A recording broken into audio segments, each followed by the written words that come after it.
Hello everyone, আসসালামু আলাইকুম। আশা করি সবাই ভালো আছেন এবং আমার আজকের শুরুতেই ভিডিও দেখে বুঝে গিয়েছেন যে আপনাদের আজকে একটা চমৎকার পিঠার মেলার জায়গা দেখাবো এবং এই জায়গাটি কিন্তু রাজশাহী ইউনিভার্সিটিতে।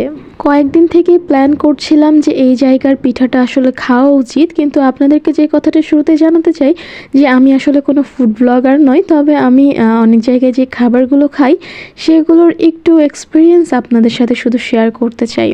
চলুন আপনাদেরকে এই জায়গাটা একটু ঘুরে দেখাই এবং এই জায়গাটার পরিবেশটা কিন্তু আসলে অনেক সুন্দর। এই যে সন্ধ্যা নামতে নামতে মানুষের যে ভিড়, এবং এখানে কিন্তু শুধুমাত্র ইউনিভার্সিটি স্টুডেন্ট না, বাইরে থেকেও অনেক মানুষ যায় যারা কিনা পিঠা খেতে চায়। এবং এখানে যারা দোকান দিয়েছে তারা কিন্তু বেশিরভাগ সবাই স্টুডেন্টরাই বেশি রয়েছে। এখানে গেলে আপনারা সকল ধরনের পিঠা পাবেন, ঝাল, মিষ্টি। এবং এইখানে যে ভর্তাগুলো দেখতে পাচ্ছেন এগুলো কিন্তু প্রতি প্লেটের দাম ছিল 10 টাকা এবং এগুলো ছিল অনেকগুলো ঝাল চাটনি যেগুলো চিতই পিঠা দিয়ে খাওয়া যায়।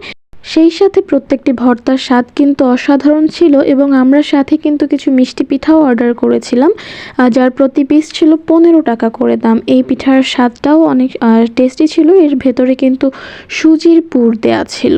যে চিতই পিঠাটা দেখছেন এই পিঠাটার দাম ছিল 10 টাকা এবং ঝালের জন্য ছিল 10 টাকা প্লেট, এবং ঝালটা কিন্তু তারা চাইলে পরে আবার দিত।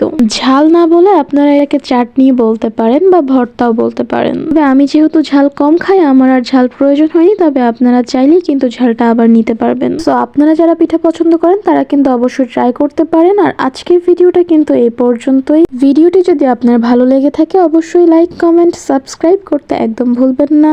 দেখা হবে নতুন ভিডিওতে। টাটা।